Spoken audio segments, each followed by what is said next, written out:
नाही, ती नाही सोडणार, ती नाही सोडणार कुणाला. सतीशची आई रडत बोलत होती.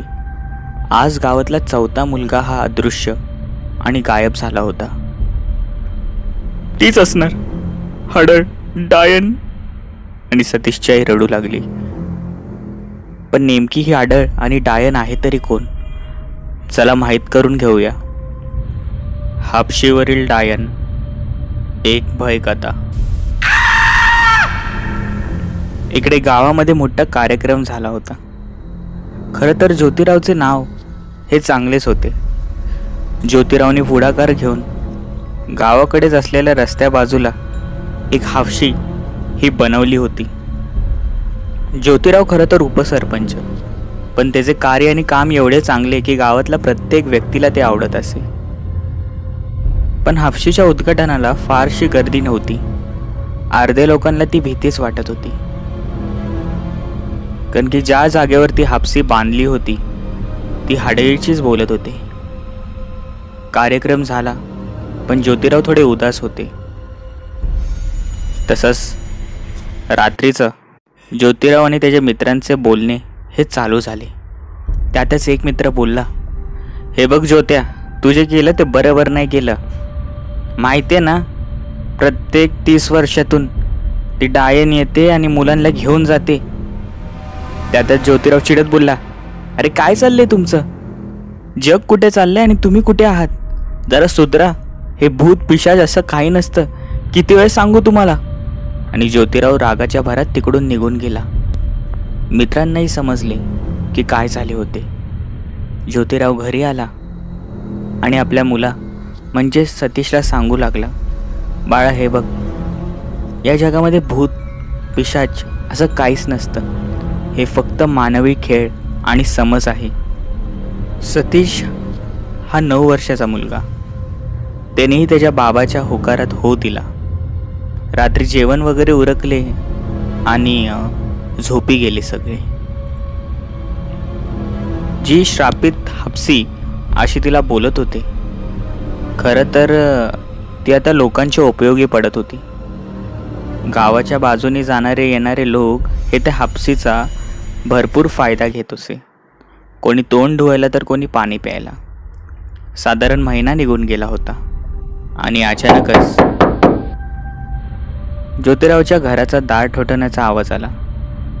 ज्योतिरावने दार उघडले तर घराबाहेर कमीत कमी 15 ते 20 गावकरी जमले होते आणि ते बोलू लागले, अरे ज्योत्या, समजलं का काय? बाजूजवळच्या पाटलांचे 2 मुलं हे रातोरात गायब झालेत.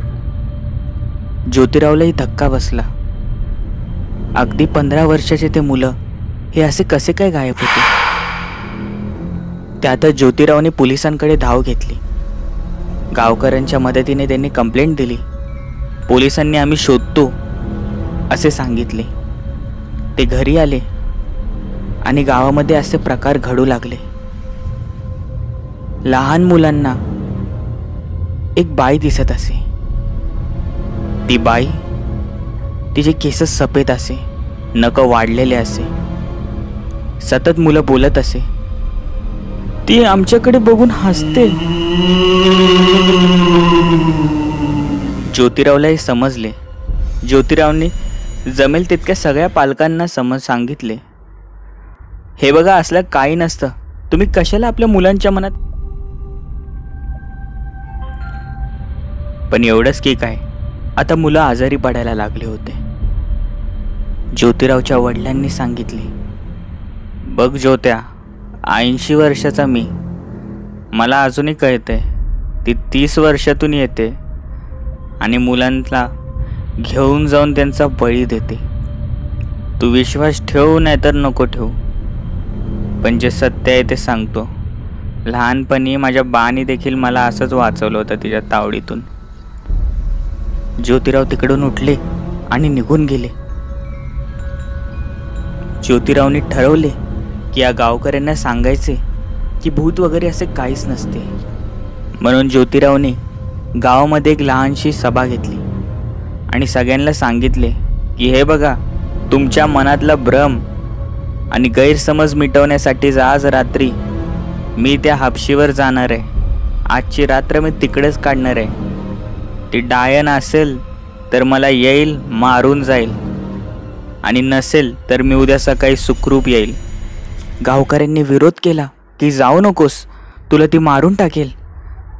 पण ज्योतिरावांनी ठरवले होते की आता काही झालं तरी त्याला जायचंच आहे. रात्री त्यांनी आपल्या मुलांचा निरोप घेतला. काही मोजक्या गावकऱ्यांना तिकडून लांब ठेवले आणि तो त्या हापशीजवळ गेला. लाकडं पेटवली, आणलेलं जेवण त्याने खाल्लं. झोप येऊ लागली. तो झोपला आणि बघता बघता सकाळ झाली. ज्योतिरावला आणि गावकऱ्यांना आनंद झाला होता. गावकऱ्यांनी त्याला तसेच हे गावामध्ये नेले. ज्योतिराव हा सगळ्यांना ओरडत ओरडत सांगत होता, अहो बोललो होतं ना, तसली हाडं वगैरे हे काही नसते. तुमच्या मनातला भ्रम हे सोडून टाका.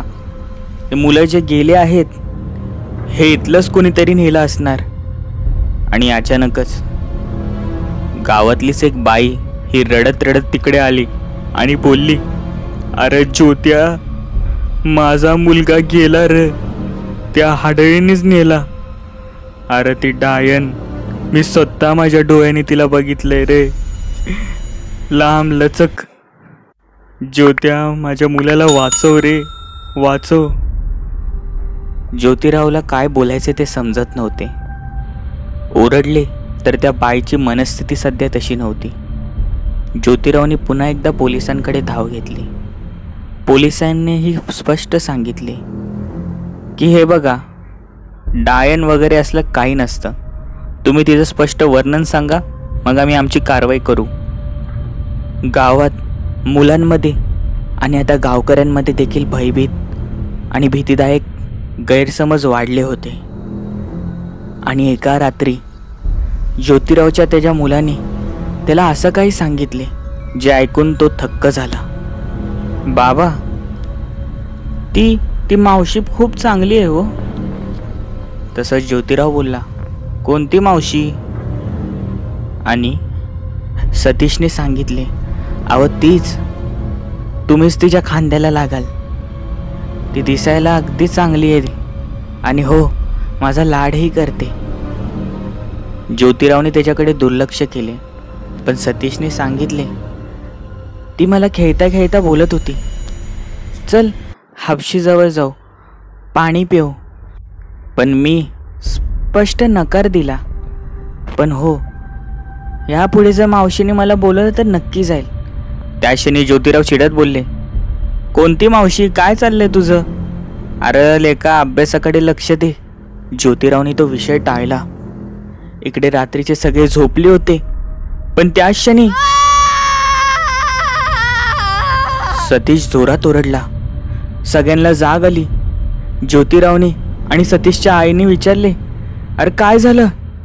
तसंच सतीशने सांगितले, बाबा आई, मी बोललो होतो ना, ती मावशी. अहो ती मावशी नाही, ती डायन आहे. ते बघा, ती तिकडून समोरून बघते. त्यांनी समोर बघितले तर कोणीच नव्हते.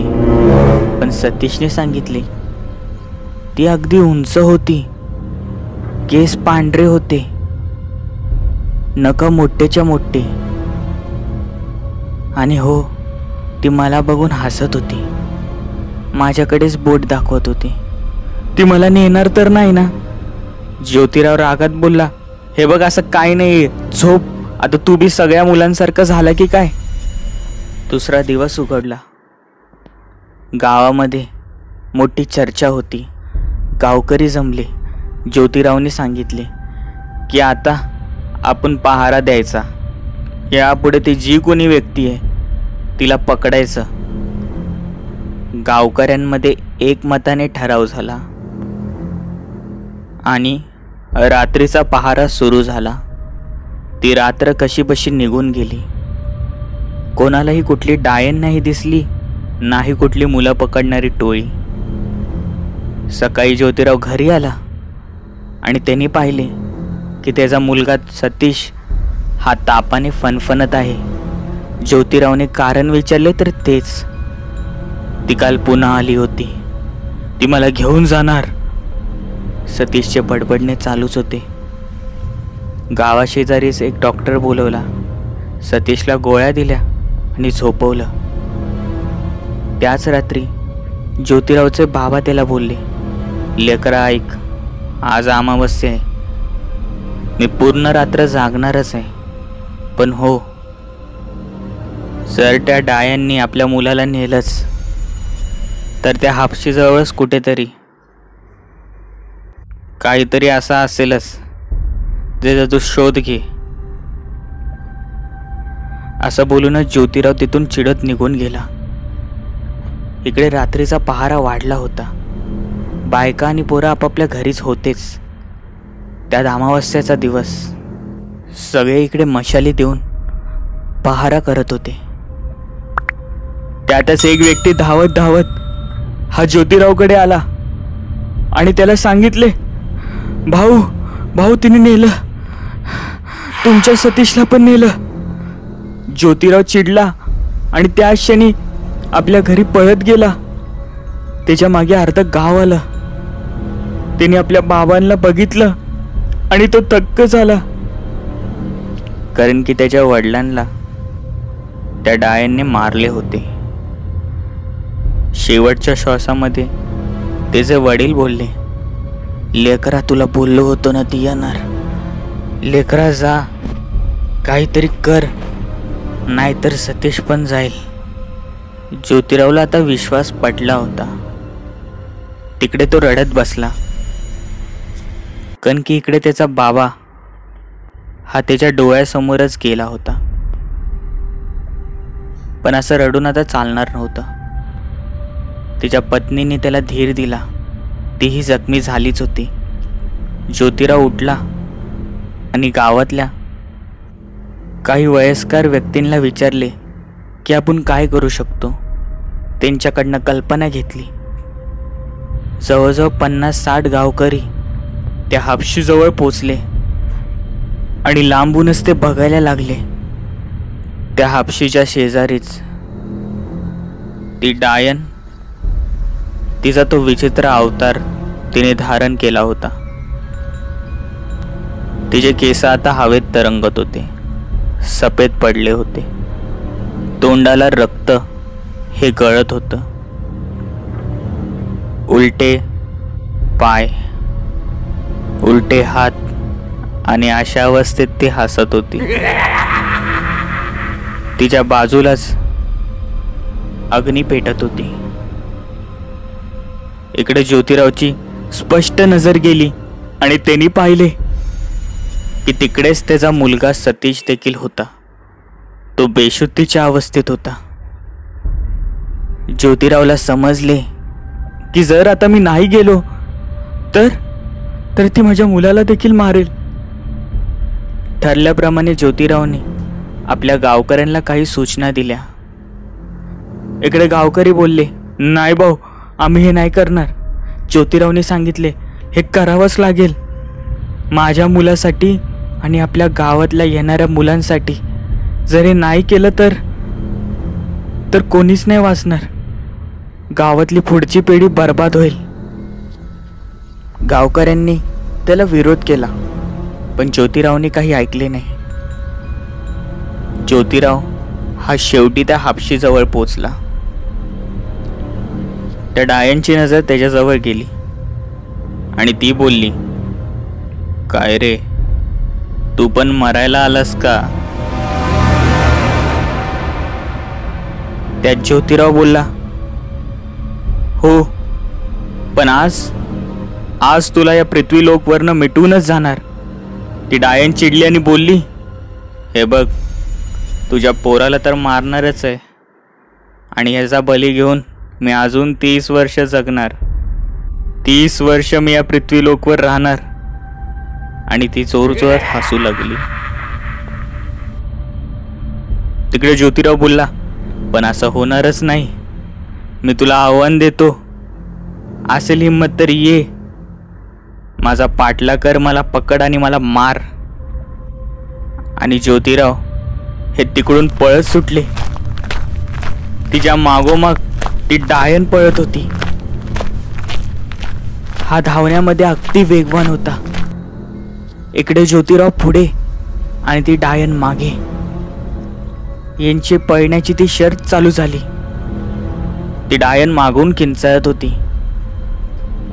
बोलत होती, थांब, आज तुला मी जिवंत नाही सोडणार, तुझ्या मुलावर तुझाही जीव घेणार. पण ज्योतिराव तिच्या हातात येत नव्हता. जवळजवळ अर्धा किलोमीटर हे तिथून लांब गेले असतील. ज्योतिरावने आता मशाल ही लांब फेकली होती. त्या डायनला जवळपास दिसणं अशक्य होतं. ती बोलत होती, कुठे लपलास, कुठे लपलास, माझ्या समोर ये, तुझा जीव घेईन. साधारण इकडे अर्धा पाऊण तास झालाच होता. त्या काळ्या झाडांमध्ये, त्या अंधारातल्या झाडांमध्ये ती डायन ह्याला शोधत होती. पण अचानक एक हालचाल झाली आणि त्या डायनला समजले की तिकडेच ज्योतिराव आहे. ज्योतिरावलाही समजले की तिकडेच येणार आहे आणि तो पुन्हा पळू लागला.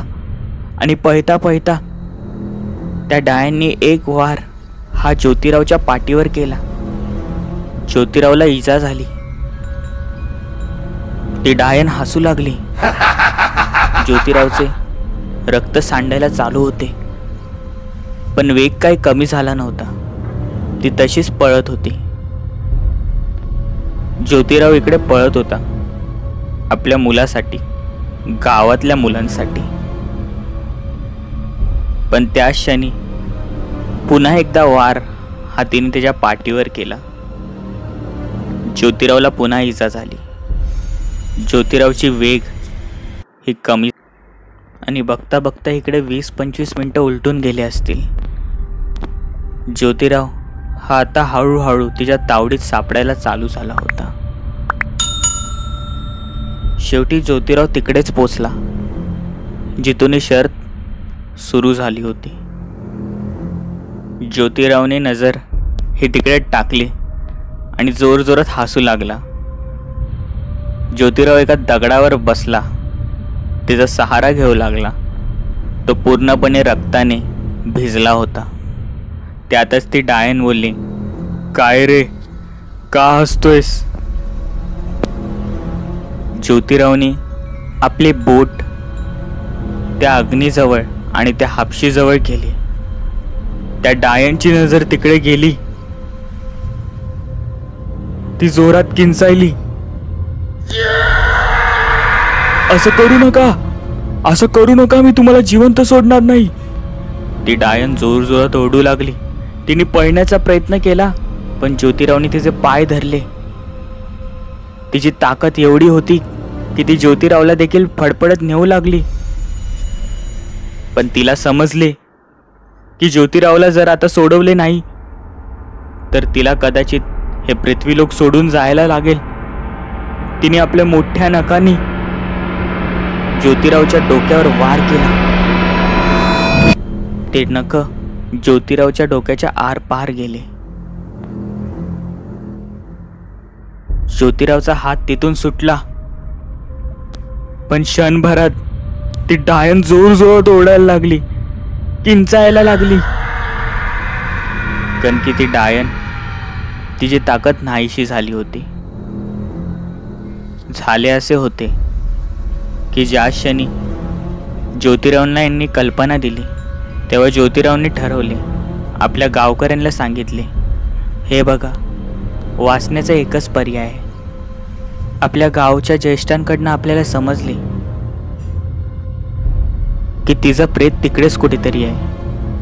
आत्तापर्यंत आपल्याला काही माहीत नव्हतं, पण आता माहीत पडले. तुम्ही सगळ्यांनी तिचे हाडं हे तिकडून जमा करा. गावकऱ्यांनी आणि ज्येष्ठांनी सांगितल्याबद्दल त्यांना असे माहीत होते की ज्या ठिकाणी ती अग्नी लावेल तिथेच तिचे हाडं असतील. हापशीच्याच ठिकाणी तिने अग्नी लावली होती. ती अग्नी तात्पुरती पिजवली आणि तिचे हाडं काढले होते.